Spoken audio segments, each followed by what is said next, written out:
Well, good afternoon, everybody. I wish you a warm welcome to our webinar on financial instruments for the circular economy.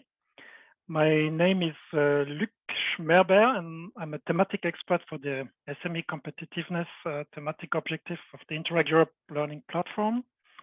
And I will be your host today with my colleagues from the Policy Learning Platform, Mart, which is also a thematic expert. Mart, maybe you can show up briefly on the camera. Yes, hello, everybody. Hello, Mart. So Mart will be helping us with the questions and following the chat. And also Elena from our thematic manager is with us today. Hello, Elena. And in the background from the communication team, we have Lotte. Hello, Lotte. Thank you for showing up. So Lotte will also be available through the chat if you have any questions with any technical issues, whatever, during the webinar. We are following the chat. Before starting, I would say a few words about the audience. Let's see how many people we are today. We had a high level of registration, so over 400 registration, which is a very good number. So we're looking forward to a lot of questions coming from the audience. You are coming from different Interreg Europe projects, but not only. Obviously, we have different policymakers, we have business support delivery organizations, academic organizations, and some others in the audience, a broad audience. Some words about some technical aspects. We have planned 90 to 120 minutes for the duration of the webinar, maximum 2 hours, because I've seen there is a large audience, so we might have a lot of questions. So we felt a bit tight with 90 minutes. We'll see where we end. The webinar will be recorded. It's already recorded, and the replay will be available from the event website on the Interreg Europe platform on the website, as well as the presentation for today. And throughout the presentations, you can interact through the chat and submit your questions. There will be, after each presentation, time for questions, and you can also speak up, but you can also simply submit the questions through the chat, and then we would read them out to the speakers as you prefer. And if we cannot answer and take all questions during the meeting, we will come back to you and try to answer all the questions after the meeting via email and going back to the speakers if necessary. So we'll take a few minutes for introducing our event today. Why a webinar on financial instruments for the circular economy? Well, it's obviously that's the reason why you are also so many today. It's relevant to our community and the policymakers. It's a high relevance for the whole funding period ahead of us. We just started, and the new programs have come out, and the first calls have come out. It's but very often it is. The sources lack a bit how to look at it from the perspective of the businesses and from the economic perspective of the businesses, and to establish the economic rationale for businesses to pivot their business models towards more circular model, and this requires funding. So, of course, as innovation projects or other investments. So we'll try to have a look into that. A brief look at the policy context, which most of you are aware, but you have here some links. You all know the European Green Deal, the new industrial strategy for Europe, which focuses also strongly on sustainability aspects, and circular economy will play a big role here into that. We see that besides the digital innovation hubs, which are being set up all over Europe, there will also be appointed by the Enterprise Europe Network the sustainability advisors, which will have a lot to provide consulting about circular economy. We have the circular economy action plans as part of European Green Deal. You see all of those policies are quite recent. which might explain that there are currently quite a lot of things happening, starting and going on. And we have also all those aspects to consider which make a circular transformation rational for businesses. And some of them have been more maybe thematized during the pandemic, because we have seen that some of the value chains, the global value chains, have been disrupted. We have those issues of the supply of resources might become more and more unsure because of scarcity or other reasons, which also implies some cost volatility. There are climate-related risks people need to take into account. We've seen the policy context. There are regulatory pressures, and businesses. I mean, some businesses are considering moving ahead of the regulatory pressures to gain competitive advantage against the competition. So those are reasons. Also, because customers tend to react on the circularity or sustainability of the products and the companies, which gives them more incentives to move. So there are also clearly business models, and I think especially Kari will come back to that later on in his presentation. We have some Interreg Europe projects dealing with those aspects. We have more Interreg Europe projects dealing with circular economy, but those ones are the ones dealing most closely with this business aspect of the circular transformation, like the Green Up Startup Support, which explores opportunities in the green and blue economy. All the projects here are hyperlinked, so when you get the materials, you can get directly to the website. The Since AFC project, which looks more at the agri-food transformation, which is one of the European priorities also. We have the CESME project, Circular Economy for SMEs, when they have established also a circular economy toolkit, trying to quantifying the economic and social benefits of the circular value chains. And we will have today our first speaker from Marino Cavallo from the Metropolitan City of Bologna, who is involved in those projects. He will say a few words. And we have this Innovative project, which is dealing with financial instruments for innovation and financial instruments as a delivery mode of structural funds, and which can include also circular economy. We have already had also some activities which might be of interest to you directly related to the topic of today. We had in June last year a peer review in Estonia, where some European experts gathered to consult with the city of Tartu, who is considering setting up a Green Deal accelerator and an investment fund related to the accelerator. One of our speakers, Roberto Algarra, was also attending this meeting. And we had almost 1 year ago, it was April 21, the first webinar on the circular transformation of businesses with different approaches from different European regions. And we also had a high interest at that time, which is also why we took up again the topic. Today, we will discuss about financial instruments from different approaches, because it's not only about mobilizing public funding and having grants and incentives. So we will have in the first part about financial instrument and incentive public approaches from Bologna and from Stuttgart, where we will hear about policies and funding of projects dedicated to businesses. And then we will have with experiences from Finland and from Spain some other approach to mobilize private and public investment for the circular economy through fostering the change in the businesses and the change of the value chain, inciting businesses to invest. So it's private investment in their own changes, but also working together with public and private financing organization. And Roberto will here have some explanation how in Valencia they are dealing with including the topic of sustainability as a criteria for investment decision making.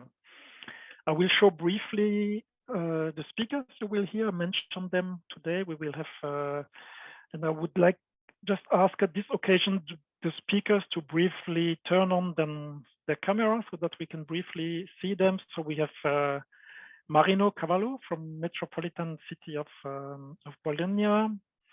We will have Hauke Diederich from Stuttgart Climate Innovation Fund,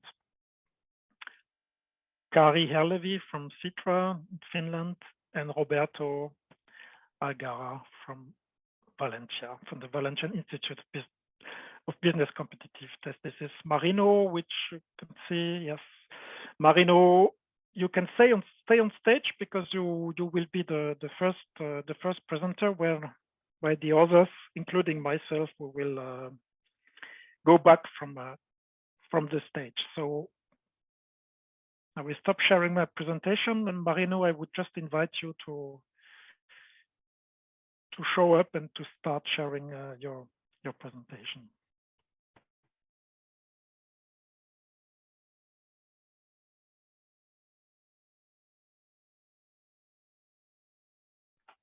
Yeah, Marino, we can see you, but you are still, yeah, we can, you can start to share, I think.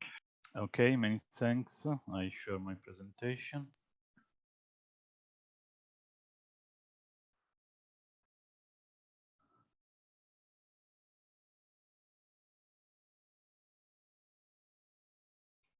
It works well, Marino, go on. Perfect. So, first of all, many thanks for the invitation of this important initiative about the circular economy and the relevance of the financial instrument for the circular economy. I try to say something about what we are doing in Bologna, about circular economy and green job in our experience and in our policy. First of all, I think it's important today in the general situation we are considering the pandemic period and the answers, financial answers of you to these economic issues, to consider the circular economy in the general framework of the financial intervention of European Union. So in our countries, relevant the approach of the circular economy based on the Next Generation EU program and the national plan of resilience we develop to realize some important change toward the circular economy.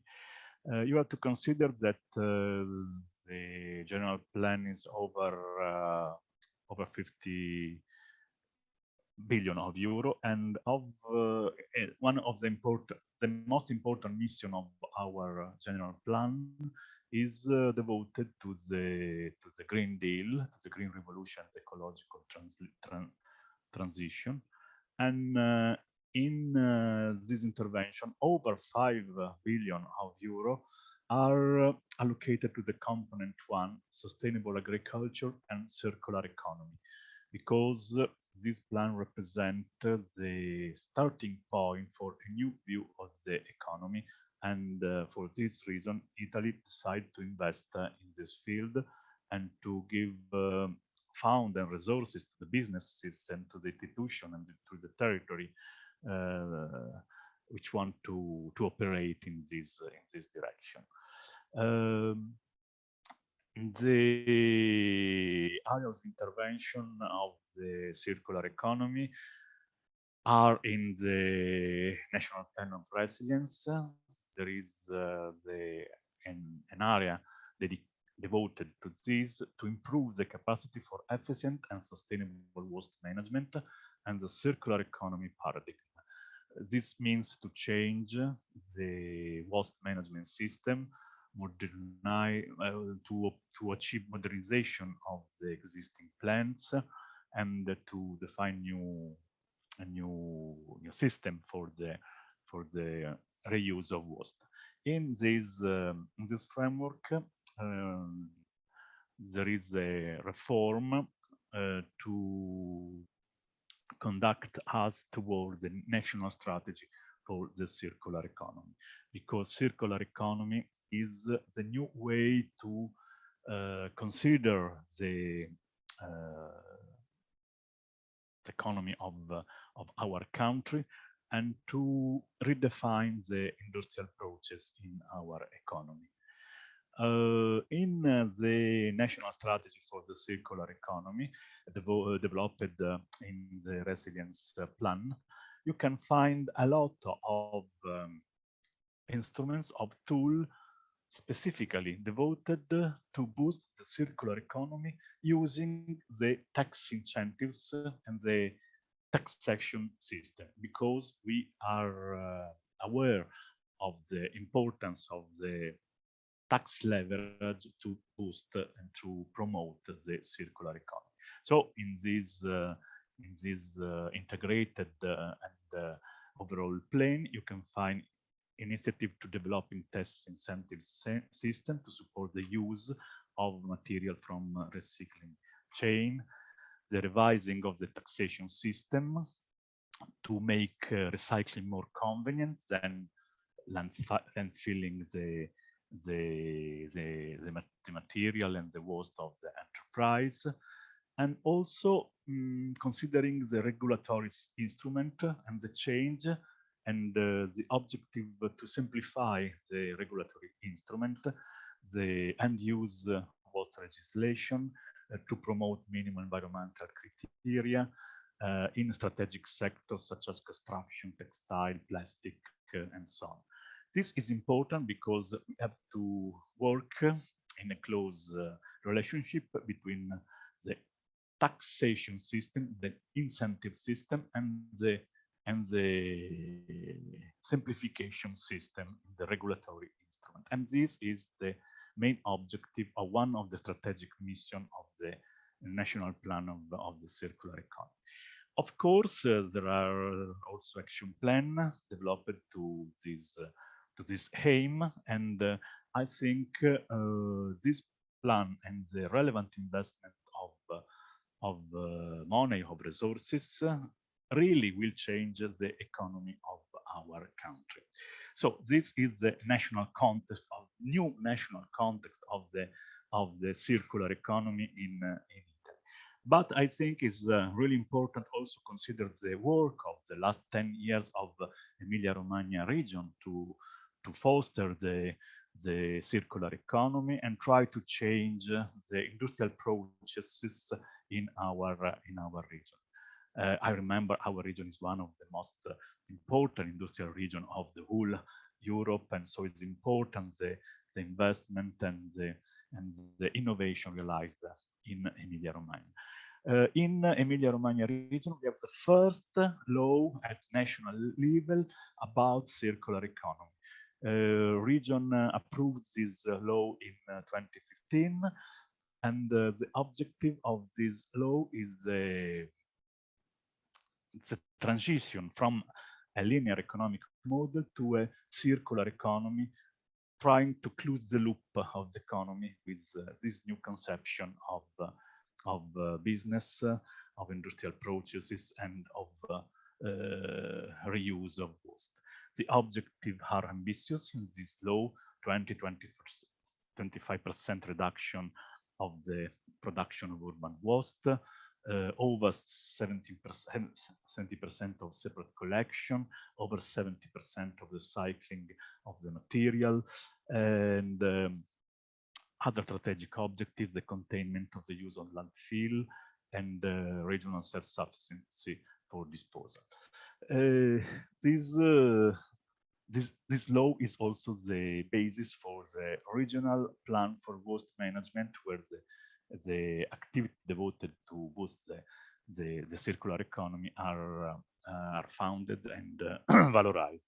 Of course, it's important also the relationship with the other policy instruments. For example, the interaction of the law on circular economy with the regional energy plan, the rural development program, the regional plan for green public procurement, the European fund for the regional development, the strategy, of course, of smart specialization of our region, and the definition of the smart specialization and the area of economy to invest in the next year.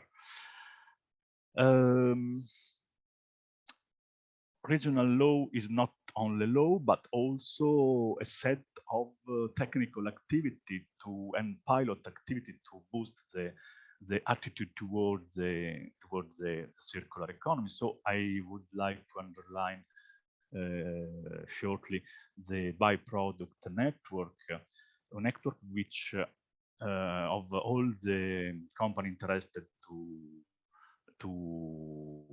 work in the field of circular economy, and that can exchange on voluntary base the raw material, the second-hand material, in a sort of exchange, of virtual exchange with other companies. So this is a permanent coordination promoted by the region. But another important things are the activity devoted to the citizen, to the consumer, for example, the guideline for the reuse center, because it's important to change the behavior of the citizen toward a new model, a new approach based on the circularity and the circular economy.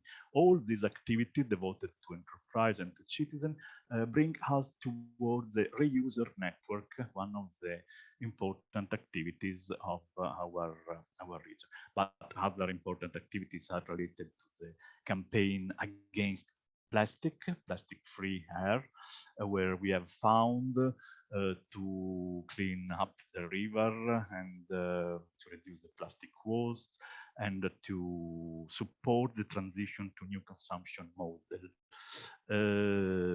based on the use of intensive use of plastic. And these are examples of the activity of region. But I would like also to consider some intervention related to the job.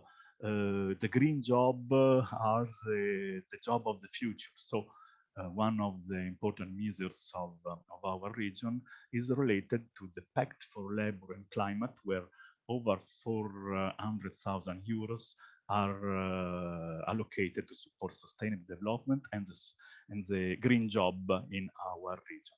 It's important also the governance of this Pact for Labor and Climate, where we can see this governance, the role of the Chamber of Commerce, of the provinces of Emilia-Romagna, of the Metropolitan City of Bologna, municipalities, unions of municipalities of Emilia-Romagna. This is important to create also a new governance for the circular economy, because a new kind of economy requires new kind of governance and the participation of the stakeholder in a perspective of ADP process of entrepreneur discovery process boosted by the youth. Marino, sorry, you just 2-3 minutes left. Okay, I would like also only say something else about our activities in Bologna, in Metropolitan City, and then I can deepen some aspect during the interaction with the audience. We signed the Charter of Bologna for the environment in Bologna in 2017, and one of the key aspects of these activities is the investment for the circular economy. The ambitious objective are the recycling over 70%, max 5% of waste in landfill, and so these are important achievement of the Charter of Bologna. We define also an agenda for the sustainability, and one of the key pillars of this agenda is the transition towards the circular economy, especially in the hill part of our territory, in the mountain, where we are creating the district, the bio district of the circular economy. An example not only of organization committed with the circular economy, but whole territory involved in the transition towards the circular economy. There is a work group, there are activities defining guideline and involving municipalities. In circular economy is the key aspect of our strategic plan, a plan where the main activities at the strategic level are devoted to the circular economy to achieve the sustainability of the territory of the peripheral area of our metropolitan city, but also in the manufacture activities toward a closer relationship between new innovative activities in the area of creativities and traditional industrial activities, adopting an approach of eco-design, of design thinking, in a perspective, I think the same perspective of the new European Bauhaus launched at the beginning of the last year by the President of EU Commission, von der Leyen. And of course, we have other activities, the Premium Barresi to support the startup, another important things to give financial opportunity to the enterprise that decide to invest in the sector of the circular economy. And I finish my Marino, we need to close. Yes. With a short reference to the important activity founded by Interreg Europe with many projects we are involved, and for example, a project on the circular economy for small medium enterprise, CESME. These are examples what means to found and to invest in circular economy. I think really circular economy is a new way to consider the economy in the future. Many thanks for your attention. Thank you, Marino. Thank you, Marino. I would then give the floor to the audience for questions. Mart, did you already have questions in the chat to Marino? Yes, and there are indeed questions from the chat. So thank you for those who've been asking, and thank you, Marino, for this presentation. There's a question coming from Alison, who was wondering that given the different timescales, is there a clear alignment of actions and investments between the national circular economy agenda and then the regional one in Emilia-Romagna? I think we have to consider a new kind of policy when we speak about the circular economy, because this different between the national level and the regional level is less important. We have to work in an integrated way. The plan of the resilience is an example of this, because this is a plan created at top level, national level, and of course at the European level. But the organization responsible for the implementation of the plan are the municipalities, are the regions. So this plan will be successful only if we are able to create a new kind of governance where there is a close interaction between the different levels, the central level and the territorial level, and I think also between the different kind of organization, public and private organization. Circular economy require a new kind of governance. This is the lesson we learn in this innovative way to found the economy and to found the circular economy. And I think another important question is related to the indicator for the analysis of the successful activities, but I will come back later on this. Yeah. Marino, how does that apply also on the regional level, this aspect of governance? Because you mentioned different policies. Is there a regional team or leading department, or is it across different departments? In the governance we are creating, there are of course the regional leading role, but it's important for example the Pact for the Climate and the Development is an example of multi-level governance, where you have the regional level, but also the territorial level. I think one of the lessons we learn of the planning process, so we studied this with analysis and studies, is to understand what means now the territorial level. Before we had policy at regional level. Now we are understanding that it's important also to connect the regional level with the territorial level, the increasing role of the city, for example, and the increasing role of the functional area. So we have to create new policy for this new level of multi-level governance. And so it's important to understand the procedures and the scheme to well organize the activities and to well manage the activity when we have such different kind of organization in our planning approaches.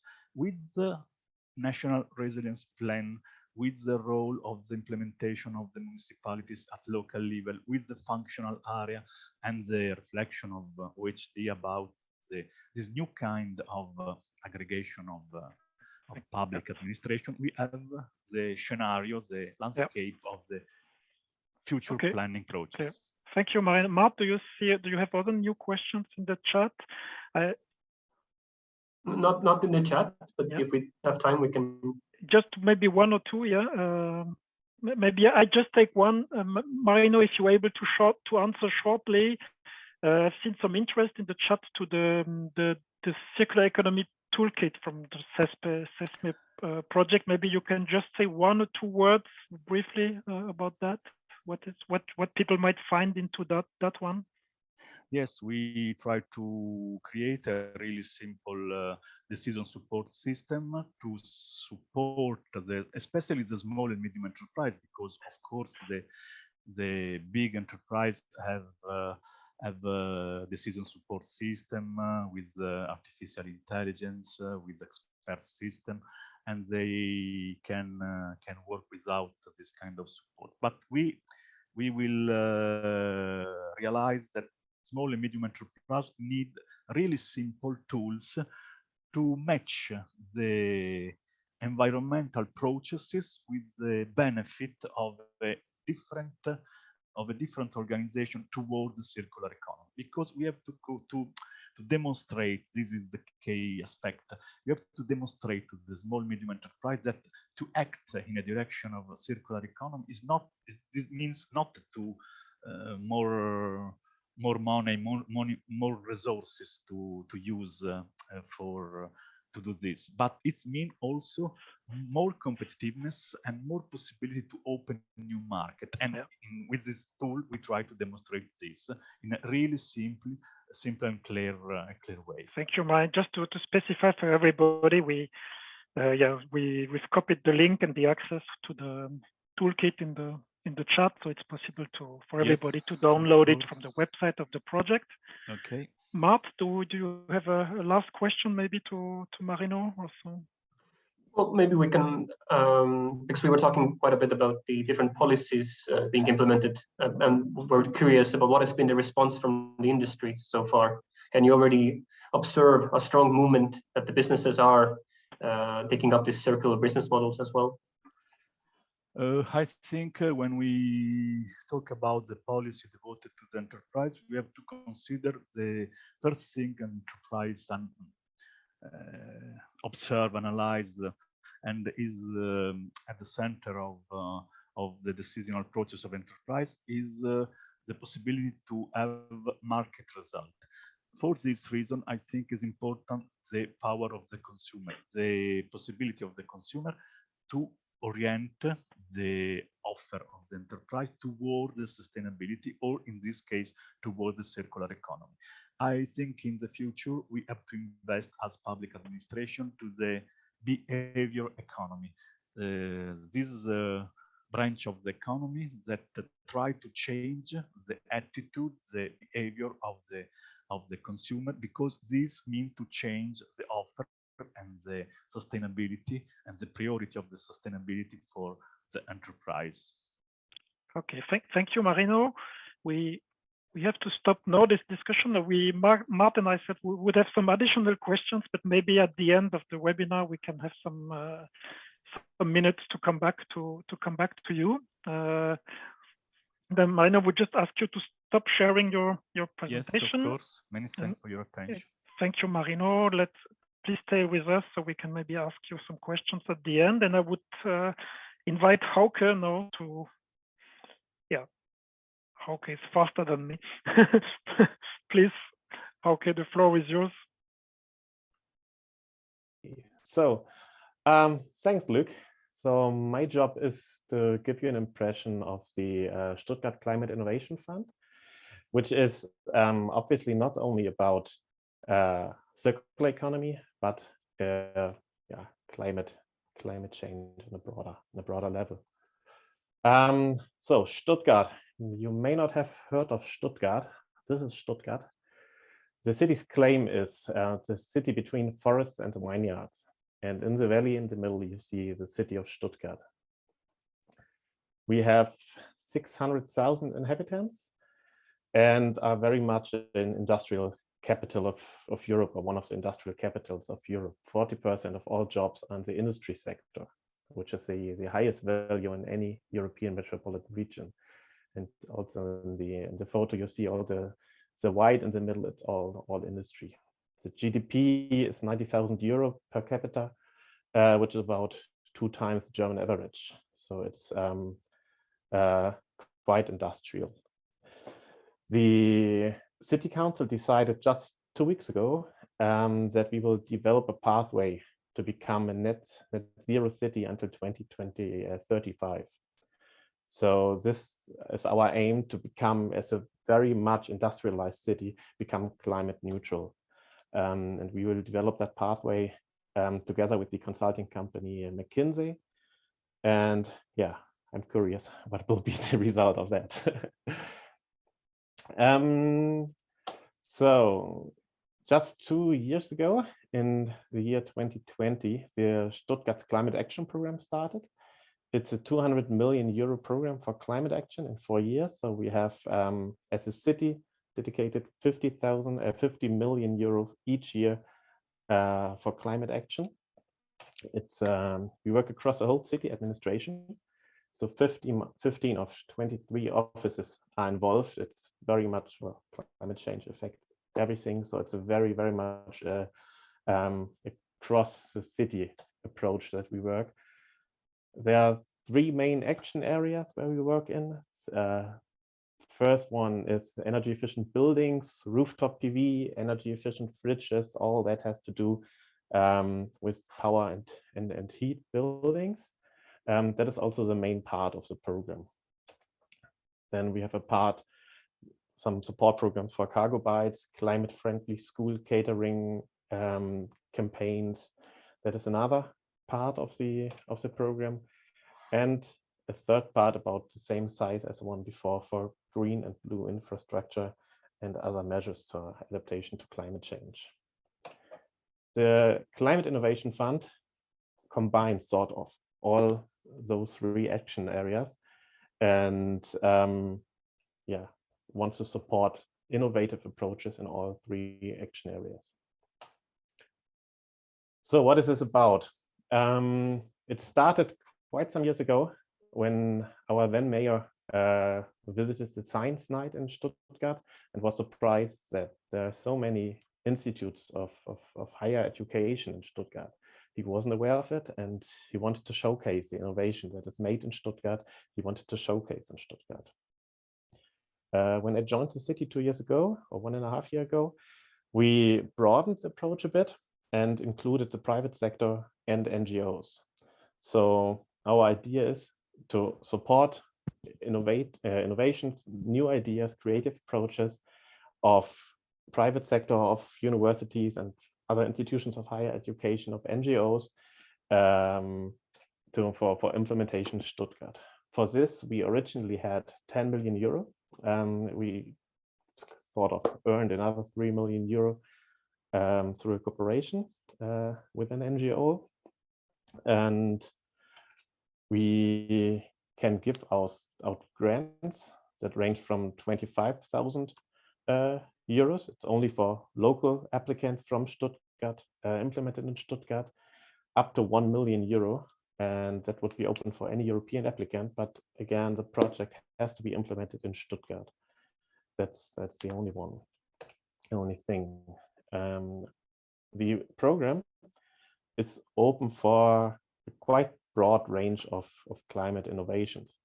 So we discussed quite some time what is an innovation, and it's still hard to define, but we want to support pilot projects that come from an idea or from the lab, piloting innovative ideas, new ideas, and the scale up of innovative pilot projects from somewhere else. Those are the two general things that we fund. And technically, for the thematic areas, it's quite open. So we support new business models as an economic innovation. We invite like new or improved products, which is a typical technical innovation, but also social innovations, consumer behavior, new forms of cooperation of the stakeholders in the city. That are all types of innovations that we support with the Climate Innovation Fund. I already mentioned that we earned another 3 million euro for through cooperation with an NGO, and with that NGO, we now open a new support line for nature-based solutions. So all sort of nature-based solutions to adapt to climate change get an extra 3 million euro in funding. So I don't want to go too much into the details of the fund, as you will probably not apply for it, but focus a bit more on what maybe is different or special about this. The application process is relatively easy. The application is short. You can easily hand in an application, so it's not a real hurdle to apply for funds. But there are various control mechanisms. So first, there's a check by us as SITRA, as officers of the city. The second is an external expert opinion report that we get on each and every application. And the third one is that we created, just for this, a Climate Innovation Council that eventually selects all projects, reviews the external opinions, and then selects the projects. So it's the Innovation Council decides independently from all city representatives. So there are no city offices, no city council, and not even the mayor is included in this election. It's just this independent innovation council built up from the civil society, from representatives from science and businesses. Then what is also special, what I learned, is that the results-based financing approach we applied, I've at least not found in any other similar project in Germany, at least. So what we do is we don't pay for finishing a work program. We don't pay yearly installments or quarterly installments. What we do is we pay for the results. So if you finish your result, no matter how, you get the payment. It does not matter if you really spend all the money. We don't go into detailed checks of expenditure of funds, but pay for results. And the last point I want to highlight is that it's a learning system. So we have set up the fund in just 2 months' time, and then improve it basically on the run. It's a sort of test and trial and error system that we installed, and learn all the time from feedback from applicants, from the Innovation Council, and also by other systems that we have installed. 2021 was the first year when the fund was up, and we got about 40 applications, and they applied for 13 million euros, which is a bit too much in the first year, and which was good as we could do a selection here. And the main group of application, but about 60% from private businesses. It's mainly startups. That is, I found very interesting. And so it was good feedback for us that we included other than educational institutions. We have so far approved 10 projects, about the same, also mostly private sector projects with 2.2 million euro. And it's very, very different sort of projects. And we will have a next selection round now in February, in 3 weeks' time. That will be the next selection. So what's next? As I mentioned, we start in March. We start a new line of nature-based innovations that will be very interesting. We have also a new colleague joining the team focused on nature-based innovations. And we also start in our team the coordination of the circular city. So circular economy and circular city topics will be coordinated by a new colleague who also joins us as soon as possible. That was just quickly running through the presentation to make it in time. And so if you have questions, or right now or later, or just drop me an email afterwards. Thank you, Hauke. Mart, I think there are questions now from the audience. Yes, thank you, Hauke, for this very interesting case study. And I see that also it has sparked interest and clarifying questions from the audience. So we can have this sort of quick fire round of clarifications. So the first one is more about the source of the budget. So where does this 200 million euros come from? Yeah, as I said, Stuttgart is an industrial city, and we have a lot of revenues. It's just city money, 100%. 100% city money? 100% city money. Okay. Normal budget. And then there was an interest about this pay by results system that you're using. And I guess there was one question from Daniela that this means that the pilot projects need to pay first for everything. And I can also add on to this, then what if there are no results? Because I see that some of the target groups you have are nonprofits, education organizations, SMEs who might be risk averse and might be too much for them to take up this experimental project. So why was this decision made, or how does this work exactly? If you can elaborate a bit. Yeah, that's a good question. That was indeed a topic we discussed quite a time. In the pure logic, if there are no results, you get no money. That's it.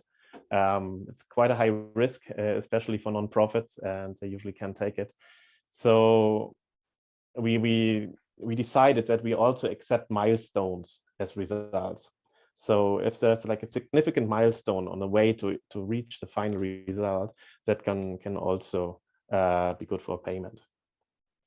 And of course, we are in the first year now. It's just started the implementation of the project. The feedback we get on this is quite good, especially from the private sector, because they are used to, if they apply for public money somewhere, it's like, especially you from the EU know that it's quite some work in the administration. And all the reviews they have to do and all the papers they have to hand in, that is actually very, very difficult for many projects. So they welcome this approach that we will only ask for results, and if results there, we pay without many questions. I think it's very interesting, and if you're getting already positive feedback, then it is something to consider for all of us. And there was a flood of questions coming in while you were talking about it. So Luc, please keep the time for me as well if we need to move on. But there was a question about what is the legal form. You mentioned there is a separate unit that evaluates the proposals, but what is the legal form of this fund? There is no legal form. It's the city budget. Okay, just the city like budget. The city administration who handles the fund. Then there's a question coming in, and I'm sorry if I'm skipping some, about the selection criteria for projects. Yeah. So the two main criteria, obviously, it has to do something with the climate adaptation or mitigation. Secondly, it has to be innovative. And then one other important one is the scalability. if the project has can act as a role model for other projects. It's quite important for us. So those are the three main, and then of course also points like how is the cost benefit ratio, so to say, for the project, what is about the risk, and other minor criteria, but those three are the main. And maybe one more question, Luc, I can take at least for now is there are a lot of questions about the results. So what is the type of result you're paying for? How are you monitoring the results? Yeah, those are the main questions. Yeah. So the results, that was also a long discussion, because originally the result should be avoided CO2 emission or something like that. But that would mean that we would have very long time that we have to monitor it. So the project is implemented, and then the result starts to count, so to say. So what we do, we usually work with proxy. When we have, for instance, a new type of power generation, we say if it's built and it works, that is the result. And as a milestone, it could be that all required permits are there, and whatsoever. So can be they are very, very different and very project specific results. It's all very project specific. So now we can handle it, and yeah. There was a question about the monitoring. We currently implement a web-based monitoring system. So all projects enter the project data there and enter if results are reached or not. Well, mainly if they are reached. And then I get a notification, and we check whether it's true. So I guess the takeaway is that you're also being flexible a bit, the way you take each project a bit as a separate entity to set up the milestones and evaluate their progress towards the result. Yes, absolutely. Luc, maybe something from your side? Yeah, we have just Hauke was very on time with the presentation, so we have a few minutes for questions. Are you funding the projects 100%? Was questions about that, or is there a limit of co-funding? Or the maximum funding is 90% for non-profits, and for for-profit organizations, it's the EU limitations we have between 50 for larger companies and 70% for smaller smaller enterprises for SMEs. And that's also one part in the evaluation criteria. If you need a lower funding rate, it's better, obviously. Yeah. Okay. And there were more specific question, maybe one, because maybe it seems difficult to believe that it's city money. So there was a question if there are some extra taxes raised from industry to aliments to feed the fund, or if it's just basically the normal city budget. Not yet, I would like to say. Yeah, but the question there would be that it's a 4 years program. Will there be a next one? Is it planned? Well, it's difficult to tell now, but is it a plan to have the next program then? That is part of the plan we currently develop with McKinsey to reach climate neutrality until 2035. How do we have to remodel this program of 200 million euro, and what further investments have to be done? Okay. That might include. So might that include private investment? Is that something also in addition you consider? Or sorry, private investment in the fund, let's say, in addition to city money, or yeah, that is one of the discussions we have. If we have like cooperations, as we now have with the NGO, there could be a cooperation with another company, co-funding, and then we set up a special line for mobility solutions, for instance, which is a big topic in Stuttgart, not only because we have the large companies here, but also situated in a valley. We have huge problems with too many cars, in short. Okay, thank you. Then, Mart, do you see additional questions? Or I think there was one question we didn't directly address yet, and it's also related about this everything being city money. And there was a question from Sarah asking, if the city is giving all the finances, how are they not part of the decision-making board that decides the funding? Yeah. So how did you manage that? Yeah, well, it's not always the best decision if it's taken by a city. frankly speaking. Maybe it was luck because a new mayor just started when we set up the program. It was not fully involved and was not fully aware of it, so I don't know.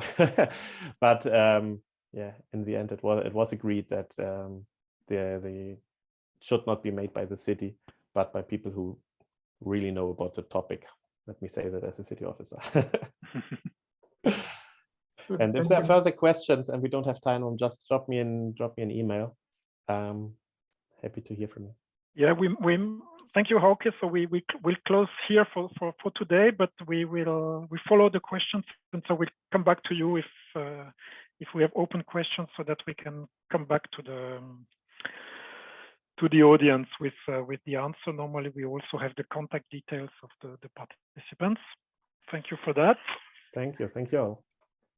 And yeah, of course, also you will find, I mentioned the presentation of the fund in the documents, and there is the website, but I think it's mostly in German from now about the Climate Innovation Fund in Stuttgart, but there is a bit more information there.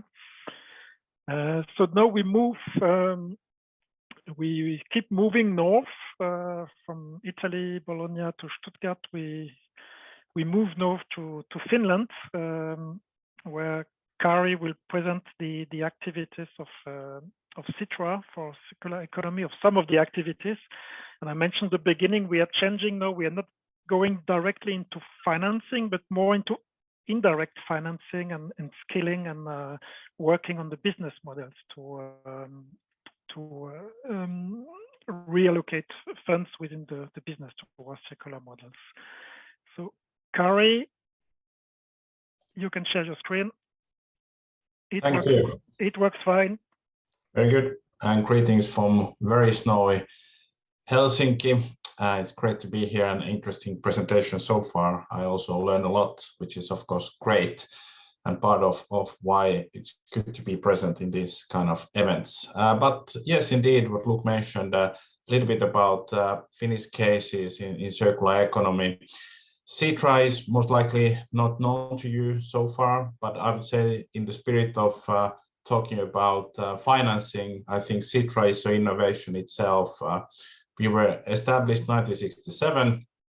Endowment capital was given by Finnish Parliament, so we are under the Parliament still, but financially independent. After decades of investing in different stocks and real estate, etc., we have an endowment capital of around market value of around 1 billion euros. So basically, we use only the returns of that endowment capital for our activities. So it's an evergreen fund in that sense. So in circular economy, I'll indeed talk about the indirect way of impact in the SMEs and companies.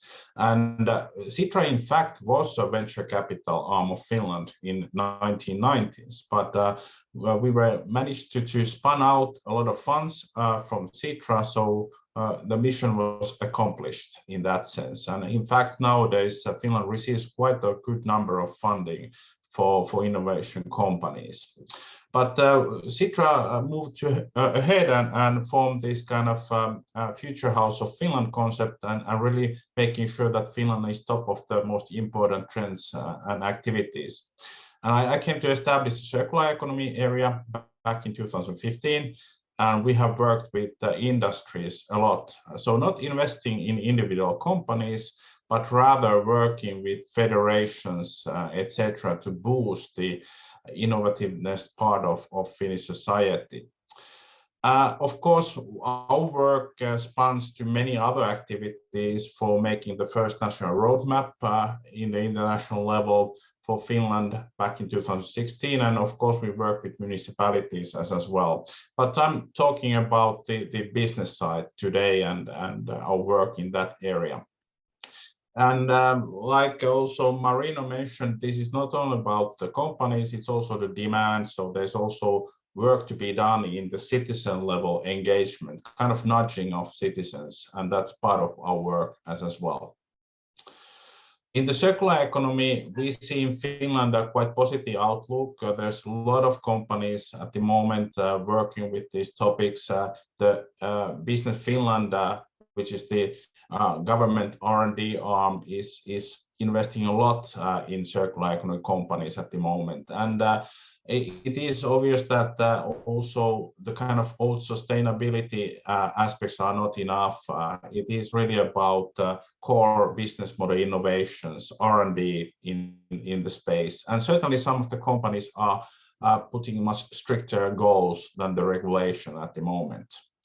And certainly there is this twinning aspect, the data and the sustainability, that is the most kind of, let's say, hot topic also in Finland at the moment. But when we started our work, we decided that SITRA should actually support businesses by providing toolkits how to make your company more circular. Either like putting it as a totally circular or just starting from some part of your company. And we have been providing this kind of playbooks for different industries. We started from the technology industry, which is around 40% of Finnish exports. Then we moved to chemical industry. And in fact, next week, we will launch a toolkit for, let's say, the general SMEs, and in Finnish, which hasn't been the case so far. So this all the material I'm showing are available and freely used by any company anywhere, because we of course want to see that markets are created and Finland and Finnish solutions can also target international markets as well.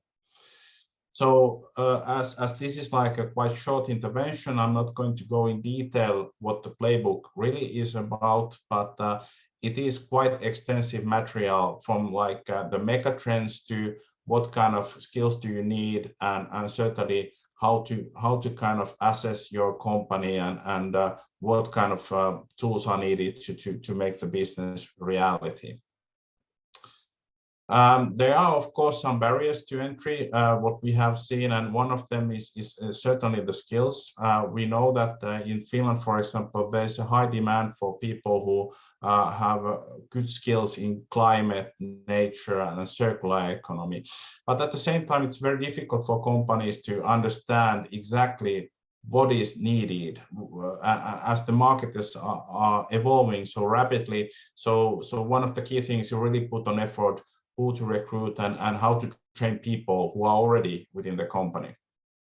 From the financial sector point of view, we see that there's of course dedicated circular economy funds happening, but at the same time, circular economy is not like entry to financial institutions, like getting easier money. It has to be the business case that is there and solid one.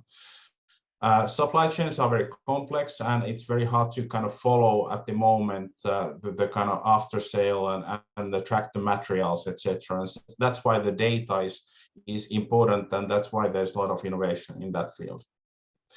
But we also see that the industries are moving from kind of specific value chains to cross-industry value networks. And as I was talking to Luc, I understood that there is a lot of kind of supporting organizations today as well. And we see very, very valuable role for those who support industries in different way, either from the financial point of view or like providing networks and matchmaking, etc.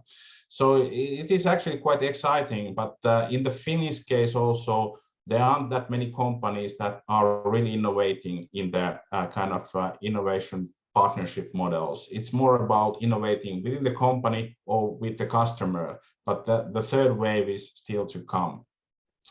We also wanted to not only provide kind of tools, as a fund, we want to also inspire. And for those reasons, we created the most interesting company list of Finnish cases. And there are more than 100 of them, and also in English on our website. And this is the business categories that we have seen.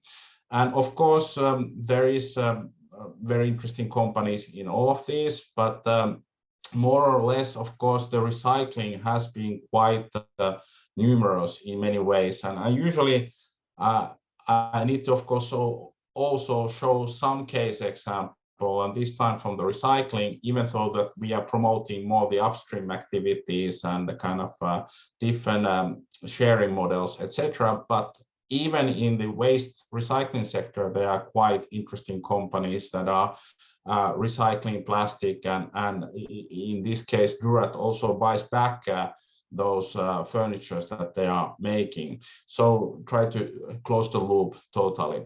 So I think these are the kind of key examples that we have to show in Finland, that other companies also see the opportunity. I already mentioned about the skills, and we have analyzed also the European landscape so that we understand what kind of skills are needed in the industries, and certainly it is from design phase to kind of marketing and of course repairs, the traditional skills as well, but also digital platform kind of understanding is really needed.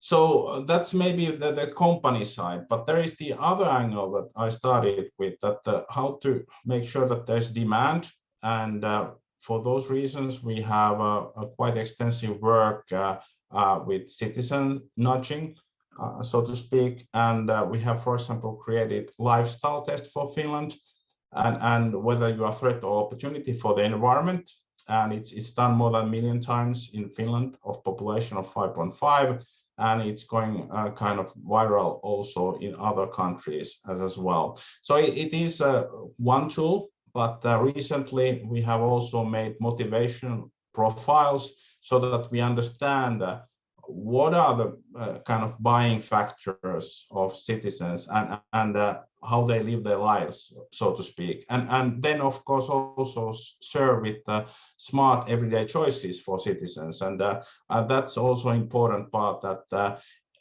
if you nudge people and you understand how they behave, it's good to also serve some ideas how to change your lifestyle.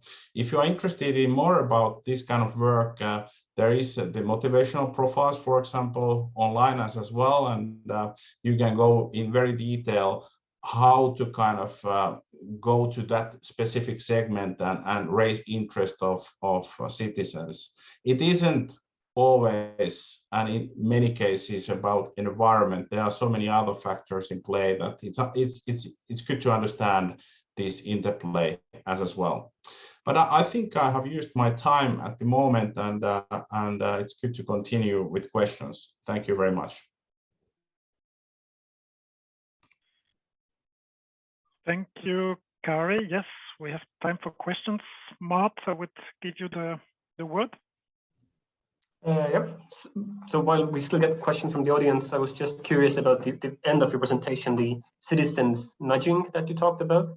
And I just wanted to give this sort of a question, whether one should start with the businesses or one should start with the citizens. Which would be your recommendation, if it can be asked like this?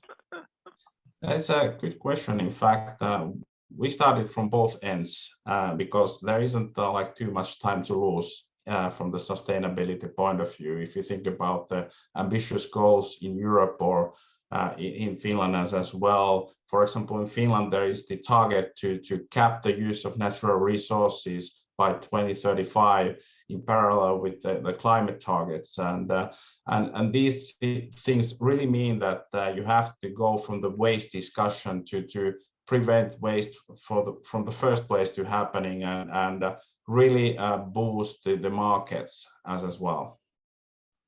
And I think from the audience we have a question similar to the similar lines from Elena, asking, so how do you work with the citizens? Are you specific campaigns to nudge them, or what's the method of working in this track?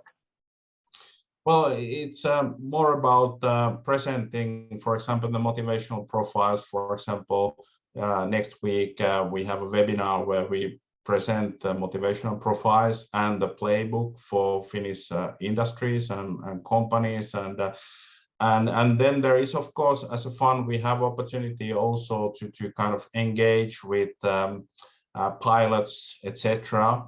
Not like funding companies, but if there is more like let's say increase societal benefit somehow for society more general than making profit, then we can also participate in that kind of projects.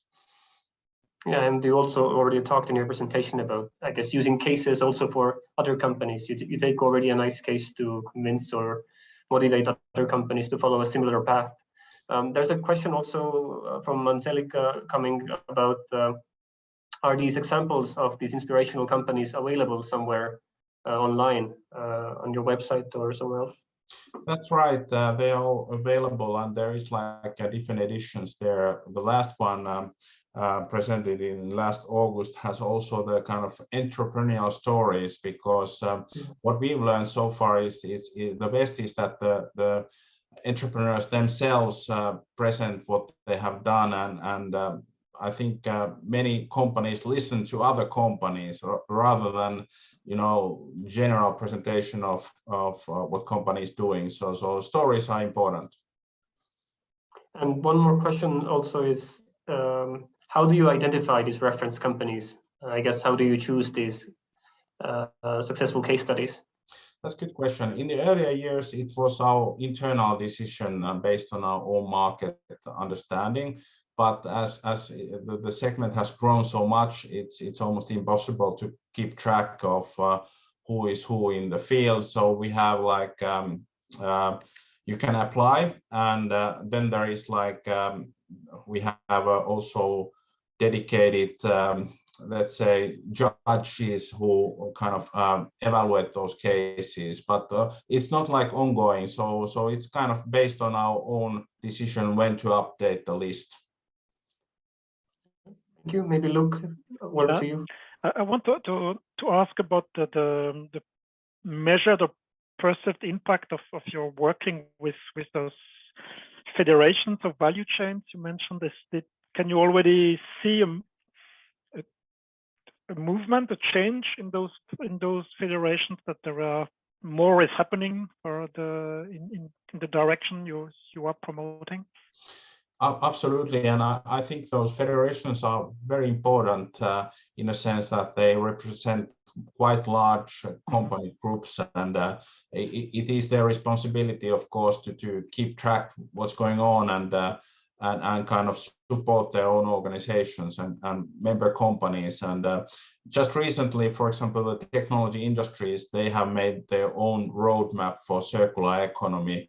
And I think it has been part of being in the kind of playbook work that we have done together. So that's important that they take the lead at some point. And SITRA is more like a catalyst of change rather than like a permanent player. Yeah. Okay, thank you. Mart, do you see all the questions still open? Yep. Maybe There's one question still from the audience, from Dario, and he was asking, do you have any specific studies on the responsiveness of the local community to your programs? Well, it is a difficult question to measure impact, which is what we are interested in. There are some impact studies made about our work, and they have been positive in a sense. And we have also, since our work doesn't directly relate to, for example, citizens in circular economy, of course, the tests and all those are important, but from circular economy point of view, we have done statistically relevant inquiries about how citizens see circular economy and what kind of aspects of circular economy are important for Finnish citizens, and that has been like a positive trend in last years. Okay, thank you, Kari. So we'll move forward. We might come back to you, Kari, with specific questions we were not able to take by now. But we move back south now to Roberto in Valencia. Will present us another approach to promoting the financing of circular economy project. It's also an indirect way, but with in the end, hopefully a very direct impact also. Roberto, the floor is yours. Hello, I'm going to share my slide, my PowerPoint. Okay, can you see it now? Yes, but not in presentation mode. We Okay, see the I working mode. have to do some arrangements for this. Sorry.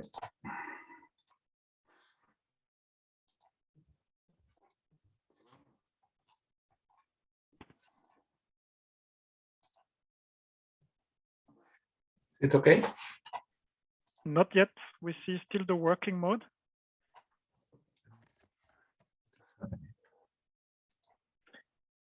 Yeah, just take the occasion to mention that there was a question before in the chat. So all the participants will receive directly a message a few days after the event with a link to the event website when you can access the presentations.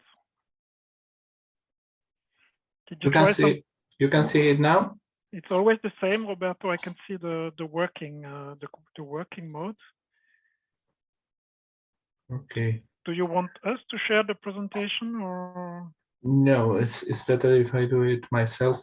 Okay, I can. Can you see it in the working mode, or it's too small? Because it's not working properly. Yeah, for me it's not okay, working but properly now. I think it's fine. I think it's fine. It works. I can read it, so I hope it's the same for everybody. Okay, now I think it's okay now. Yeah. Okay. Can you see my? We see the slides in working mode, but it's fine, now, Roberto. Now it's okay? No, it's fine. No, it's perfect, yes. Yeah, okay, perfect. Okay, first and all, I can say that our approach is a bit different. Of course, here in Valencia, we have every kind of instrument for financing, venture capital, grants, participative loans, and focus on sustainable investments, but also giving some premium value to in horizontal instruments to environmental investments. Yeah. But I am going to talk, well, first of all, I have to say that IBASE is a regional development agency of Valencia. For those who do not know any information about Valencia, you know Valencia is a region in Spain.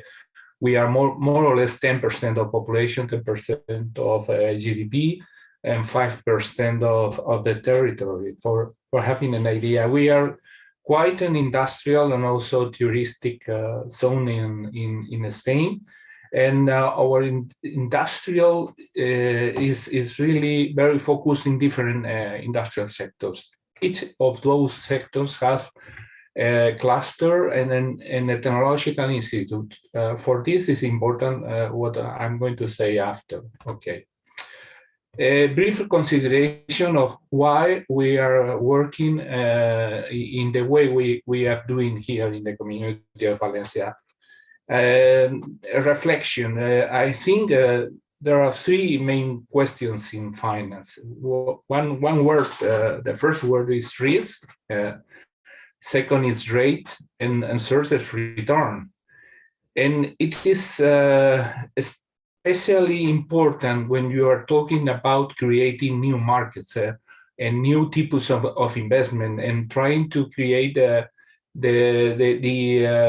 ability to invest in environmental aspects. So for us, it's really very important to make it easy, the risk evaluation for the private investors. And we have the first step we did was creating the regional observatory for financing sustainable business growth.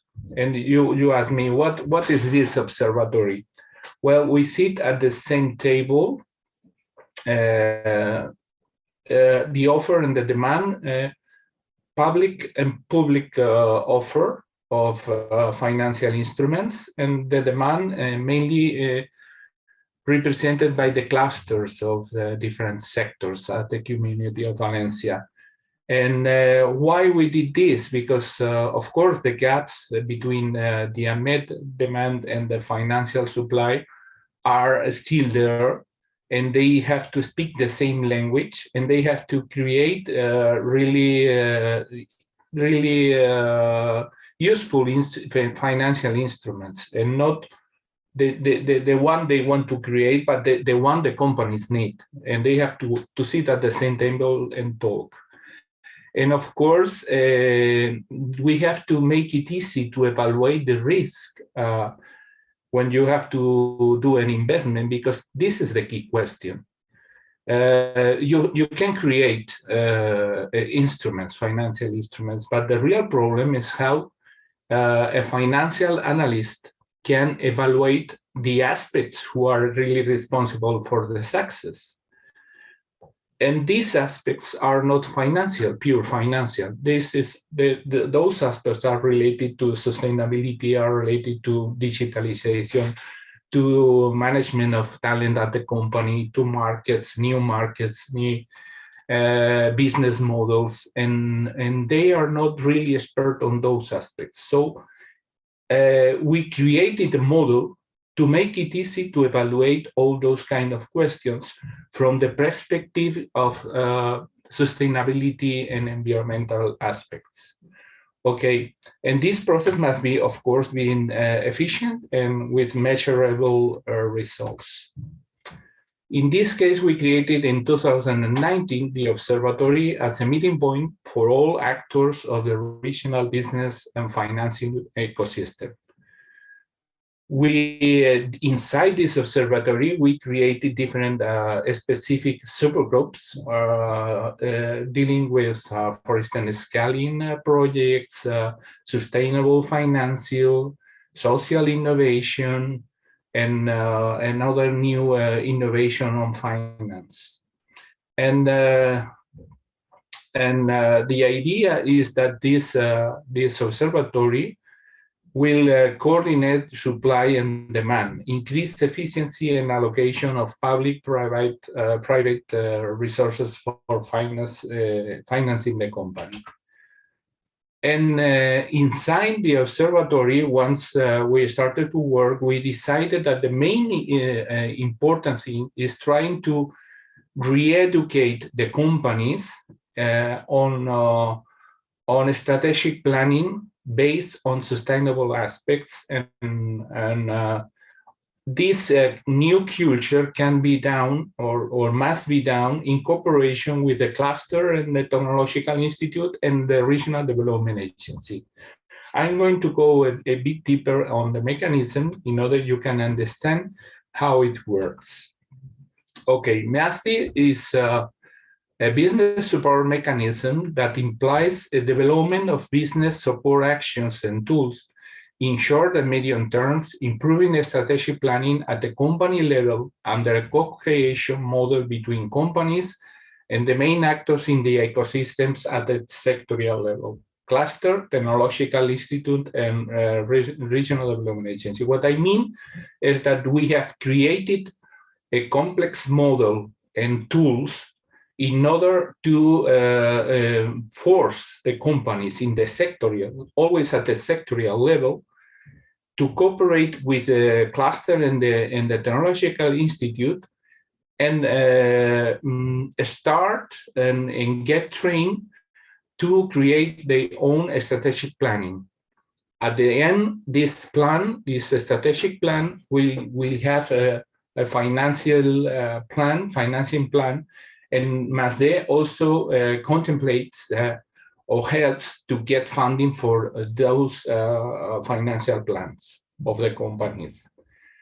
This framework will make it easier for the companies to find the most appropriate strategic combination for recovery and sustainable development. At the same time, will facilitate obtaining necessary funding for their sustainable investment plans. And the key question is that we make it, we force the companies to cooperate with the cluster as an industrial expert, but also with the Technological Institute and the Regional Development Agency. And this is the first step to make, to create the new scenarios, all the scenarios the company is going to find in the in the next years. Yeah, and so it gives an improve of the capacity or the possibility of success of the company. So it gives guarantees also to the financiers and the investors that the company at least has a strategic plan. Because as you know, is the worth of the plans is always better than having no real plan. Okay, so MASDE allows companies to analyze their status and make a strategic reflection on their current situation, allows companies to establish changes in their business strategy to adapt the new challenges inside the sector. For instance, we are now working in the textile sector, as I will explain after. MASDE work on co-creation model with the entities to make up the territory's innovation and financing ecosystem, design a series of computer support tools, as well as public and private finance instruments to finance the strategic planning actions. It's easy in 15 minutes to explain it in depth, but I will try to do my best. MASDE has 4 phases. The first phase is we generated a very intelligent tool, which at the end generates a memorandum and a document who is evaluated by the cluster, the Technological Institute, and the Development Agency. Is the first approach on the strategy of the company.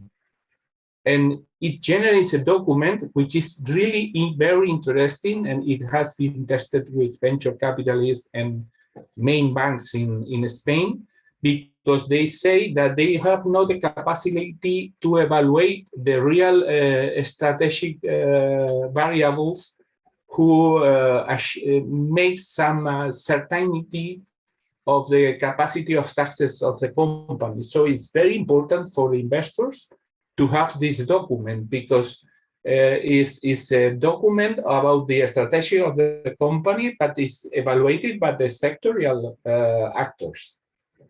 The cluster, the Technological Institute, and the Regional Development Agency. We have another phases like workshops in depth on strategic planification and consultancy. We help with grants for the external consultancy for making this sustainable strategy of the companies. And at the end, we are generating financing mechanisms and tools for financing the investing plans who are derived from the strategic planning. The main, for me, the most important thing is that all the mechanisms are focused on the cooperation between the cluster, the Technological Institute, and the Development Agency, and also with the financial stakeholders. Because when we create the tool, we use more, we work more than 100 experts in different matters, because we evaluate talent, we evaluate digitalization, management of human resources and talent, marketing, production, and innovation, 6 main variables in the company. And we had there the banks and also the guarantee societies, every kind of expert in each of the topics. Yeah. At the end, in this tool, which is the first tool, we had 180 analysis question on 6 main areas of analysis. And after the tool is adjusted to the sector because of the ponderation of lots of questions. And after it makes 50 questions on an intelligent reflection to the company. And at the end, at the very beginning, it's already fixed with the Technological Institute, the cluster is fixed to the sector or subsectors. So the tool is not the same for the different sectors we are working with. So as I said, the important thing is that at the end, the company has a real in-depth document talking about their own situation from the strategic point of view. And it's a deep analysis on different variables and a comparison, as you can see in this spider, with the sector in general aspects and also on very deep aspects of the different variables. And this document is you also have a swap of the company, and this document is the different evaluation of the cluster and the technological institute, and at the end also the evaluation of the regional development agency. In this document, it has been we have been signing agreements with the financial institutions, also with investors, national financing institutions, and they are putting in value that when the company comes with this document, who has been signed by the sectorial actors in favor that the company has a proper strategy and sustainable strategy, so they evaluate or score in a positive way, and because they have a very interesting information and realistic and accurate information on how to evaluate the risk of their investment or their financing. So it is they have told us that it has been very useful, and they are putting in value those results in these first tools. Of course, we are developing other tools. For instance, we are now developing a tool for the companies in order to evaluate themselves and have the carbon print of the company. And it has been done with the Polytechnic University. They have been working for more than 10 years on having a tool that answering some questions. They can have more or less the real footprint or carbon footprint of the company. So, and they have recommendation of how to improve their carbon print. For instance, changing the use of combustible or of energies, or changing the suppliers, for looking for suppliers on the territory. It reduces the carbon print, and we are continuously developing new tools to this MASDE system. At the moment, we have implemented the MASDE system mechanism in more than 100 companies in the textile sector. We are going to do this in 11 other sectors. We have technological institutes. At the end, it will be more than 2,000 companies who will pass through MASDE system. And we are in process of developing phase 2 and 3 and creating specific financial tools and signing agreements with banks, venture capital, business angels, and all the private suppliers.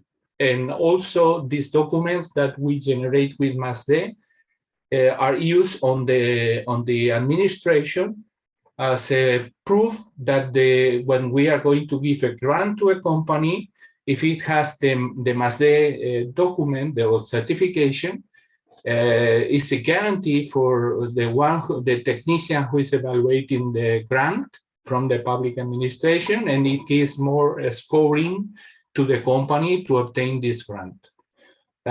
Sorry, I've been a bit running, but maybe you have an idea of the complexity of MASDE and the observatory as a good practice in the community of Valencia. If you have any question. Thank you, Roberto. Thank you, Roberta. I would just start with the first question before taking ones maybe from the audience. You've run this phase one in the textile sector. Did you already observe then some impact in companies moving towards more sustainable business model, working together with the Technology Institute? I guess did you already see that impact? Yes, of course. The first impact is that they are forced to make a reflection, and this reflection is not done alone, but they are in contact with the Technological Institute. Yeah. And also the cluster gives very important information about what is happening in the sector, in what are doing other companies in the sectors. For instance, to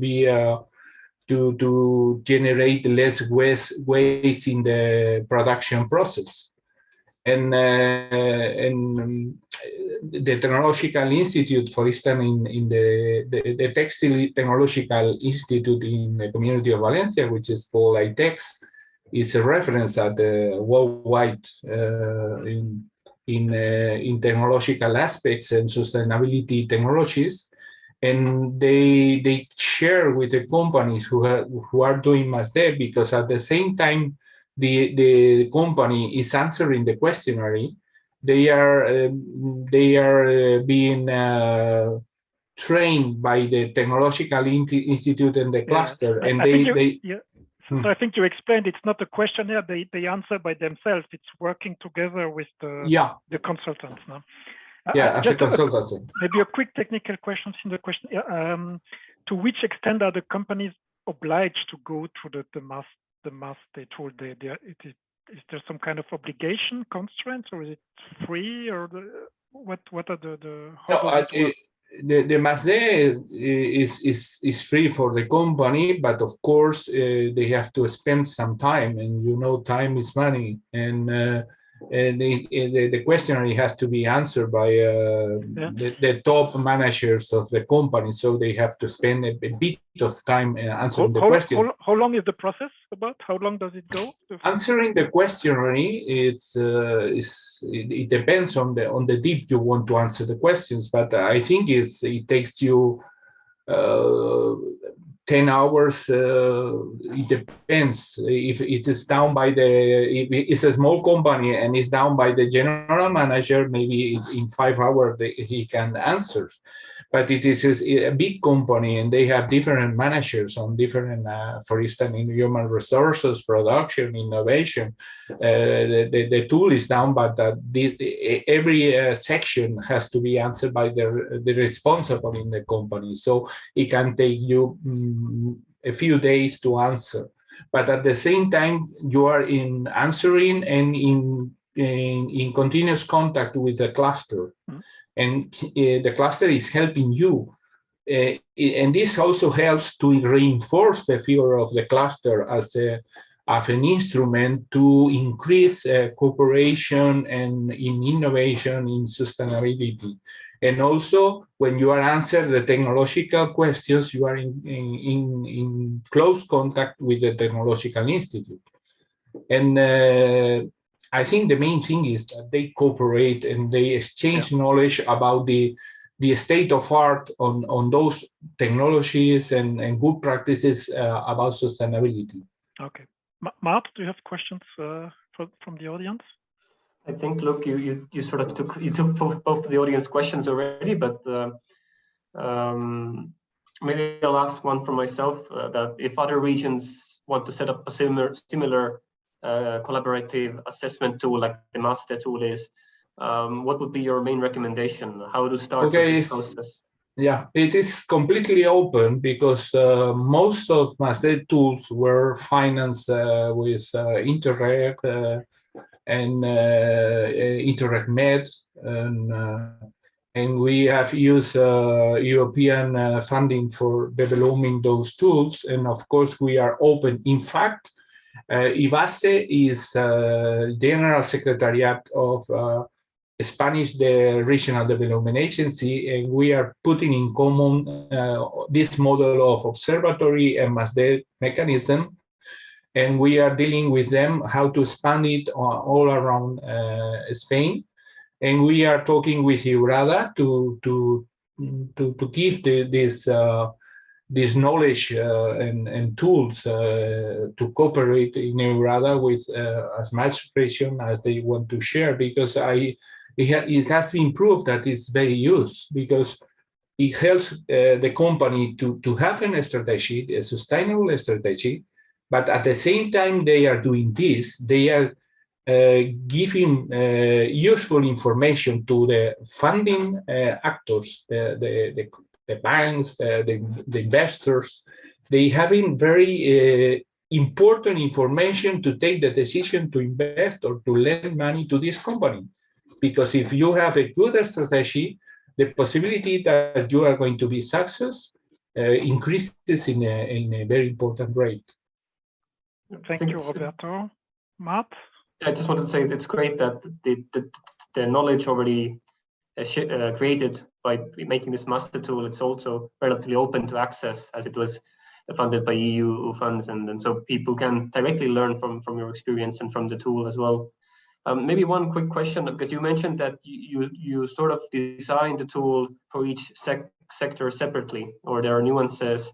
Did that the tool is designed for all sectors. The thing is that, you know, the tool, the questionnaire has blocks, sub-blocks, and questions, and you can ponderate, adjust the questionnaire to the sector. So when we are going to implement this questionnaire in a sector, the first thing we have to do is to have a meeting with the Technological Institute and the cluster and try to adjust the tool to this sector or subsector. For instance, in the textile, is not the same. There are many subsectors in textile, finishing, sewing, and we have adjusted the tool to each of these subsectors, because it's, for instance, investment or number of workers are completely different in a software company than in the textile company, and you have to adjust the tool to the sector. Okay. It's an easy process. Yeah. That's clear. Thank you. Thank you, Thank you, Roberto. We close here the discussion. We are coming towards the end, and it's been already quite a very dense webinar. I would just ask briefly Marino, Hauke, and Kari to come back with the camera. We don't have too much time for a long concluding panel, but I would just ask if each of you, and I will take the same order as we had the presentation, maybe if you would have, from your perspective, from what you are doing, one or two main recommendations to give to cities and regions, what would be the major recommendation, what to do to promote the circular transformation of the economy? Where do you see the main point to act? I know it's not easy to select one, Marino, but don't give me 10, please. Okay. We have done a lot of work at top level, and now circular economy is a strategic perspective of our economy. Now we have to invest in the level of the citizen, and to change the approach and the behavior of citizen. We have to empower the citizen towards the new perspective of the circular economy. One. That's clear. Finished. Okay. Okay. Finished. Yeah. Yeah, my main recommendation or learning myself is that we have to try something new. We can fail, we will fail, and then we have to adapt. And especially city administrations, regional administrations have to be, have to take the risk and have to learn to take the risk, and citizens have to respect that there may be failure in cities or regional administrations work, and so we can fail and try it again. I mean, there's something obvious, which is obvious in private sector, but it's not yet for city administrations. And that is something we have to change, I think. Yeah, we see, Hauke, that how surprised some people were that you were able to keep the mayor out of the decision making. Also, you use public funding. Officially, he's still in, I have to say, but it's just a signature. Yeah, and thanks God, it is indeed. Okay, Kari? I would say that it is really about investing in education in different levels from the regional perspective as well. This doesn't mean only secondary or high school or university level, but it's also vocational education, which kind of spans to different entities in regions that are responsible for working with companies, for example, to make sure that they have the right resources to work with these challenges. Thanks. Thank you, Kari, for that. Roberto, we are back to you. I hope we did not take all the points. No, I have to say that it is a cognitive problem. It's not about technology. It's not about economy. It's about real conscience of the problem, because we find here in this thing a lot of hypocrisy in greenwashing and using the criteria of sustainability to keep on selling things without a conscience of the real problem. We have a real problem at the world level, and it's not about economy. It's about sustainability of the human beings in the world. So for me, this is the important thing, to have a cognitive revolution and new way of consumers and of consuming, and this is the most important aspect on sustainability, not to lie ourselves. Thank you, Roberto. That will be the closing word on the technical aspect for today. I would at this stage already thank the four speakers, Roberto, Marino, Hauke, Kari, for their contributions. We'll just take a few minutes before closing formally completely the event to present some information on the policy learning platform, our service, and the upcoming events. And I would just then give the word to our thematic manager, Elena, to say us a few words about the policy learning platform. Yes, thank you, Luc. Thank you, everyone, for this very interesting discussion that we just had. I hear what you say about, in particular, I take Kari's last word on education, and I've also said capacity building, because this is the right bridge for my own very, very short speech about Interreg Europe, which is the framework that allows us to be here. And Interreg Europe is about education, is about mainly capacity building and increasing skills of those that are responsible for designing the policies. So I think we are in the right place, and I hope you're going in the right direction. Really a very short word on Interreg Europe and its policy learning platform, because we are at a crossroad, or let's say this is a transition moment between the old programming period and the new programming period. So I think, yes. So I think you may be interested in knowing a little bit more about what is going to happen to Interreg Europe very soon. So as I just said, this is a program that is fully dedicated to capacity building in order to increase and improve the performance of regional development policies across Europe, working on those topics that you see on the screen. The program has invested 359 million euros for all regions in Europe. So 30 countries have been involved during the 2014 and 2020 programming period. Now, what is going to happen? There is a slight evolution in the focus of the program. So from focusing on the 4 thematic priorities, research and innovation, SME, competitiveness, low carbon economy, and environment and resource efficiency, The program will now, with the new programming period, focus on one main cross-cutting priority on,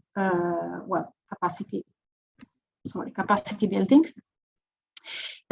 In this way, we will be able to cover basically all policy objectives of the cohesion policy with one specific concentration of funds into smart and green priorities, but and partially social, but also we will be able to focus also on all other topics. So I think extremely interesting for those of you who know how important is the interconnection of all these different elements for regional development.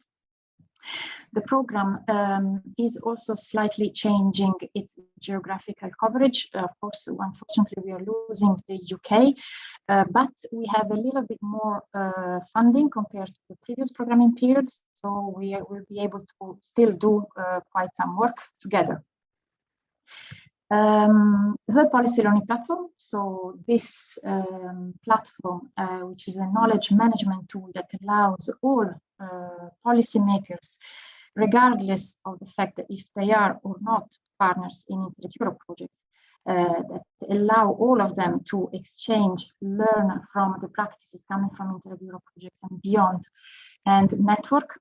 This platform will still exist. We are right now having an event organized by the policy learning platform, and we will continue our work with our services, mainly collecting and analyzing the good practices coming from all over Europe on all the topics that the program will cover, with drafting policy briefs and other types of publications. We will continue allowing members of our community to meet, to exchange, to network, and to learn from one another. And we will continue our expert support services, which are our golden services, the ones that are really tailored to one specific organization that comes and asks us for help.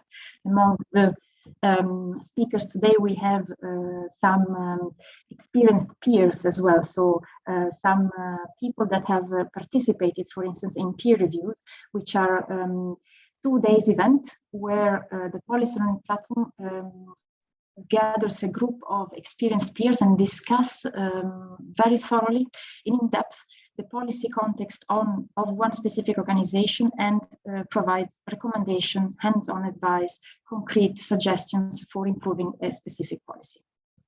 Just to tell you that very briefly, we have by now organized more than 30 peer reviews, and I think we are able now to say that we have collected some experience, and we are somehow proud of the successful results that we can also share with you if you're interested to know more. Very quickly on the timeline for the approval of the program and the launch of the first calls for proposals. So the program has been finalized and has been submitted to the Commission already. We are expecting the approval of the European Commission officially, let's say by spring, I would say 2022. But we will already be able, most probably, we are doing our best to launch the first call for proposals already around April this year. So we will soon give you more information on this, and we will, of course, be updated. Our website will be updated as soon as we have information to give you. My last point, it's about the upcoming events planned by the Policy Learning Platform, and in particular by the team of Luc and Mart. We have one workshop dedicated to improving the innovation capacity of SMEs, again with good and interesting examples coming from other Interreg Europe projects. This is planned for the next 23rd of February, and the registration is already open, so you can very easily go on our website and find this event and register. And then one last word on the Policy Learning Week. So we have decided to organize this week where we will offer a set of different types of gatherings, meeting possibilities for people to discuss the latest EU trends, in particular related to the new Bauhaus initiative, but not only. You see on the screen, I put some examples of topics that we will discuss through workshops, study visits, meeting the experts, and one particular word on a workshop to be organized by Luc and Mart on the evolution of the agri-food sector in the European Union. This is planned for next 15 March. So please save the date and note it down in your calendar, and registrations will be open soon. With these words, I give back the floor to Luc. Thank you. Thank you, Elena, for this information. And we will, for those that we come to the end of the workshop once again, the webinar. Thanks to Marino, Roberto, Hauke, and Kari for the presentation, the participation. Thank you to all of you who stayed until the end. Not everybody stayed until the end, but it's always so we are a bit longer than usual, but still with quite a lot of people online. Thanks for that. You will receive the information when the article on the event and the material is available on the website, so you can access the recording and download the presentations. And when we will be closing in a few seconds, there will be a pop-up, a satisfaction survey will pop up also. Also, we would be very grateful if you could fill in the information. It is helpful for us to improve our events, and we take it seriously. Please take a few seconds to fill that in. And for today, that's it from our side. I would be happy to see some of you on 23rd of February or 15th of March, or I'm happy to say maybe also later we will stay active at least until June next year, so we will have some opportunities to exchange and to enrich the community. Thanks to all. Stay safe and have a good day. Goodbye. Goodbye to you all.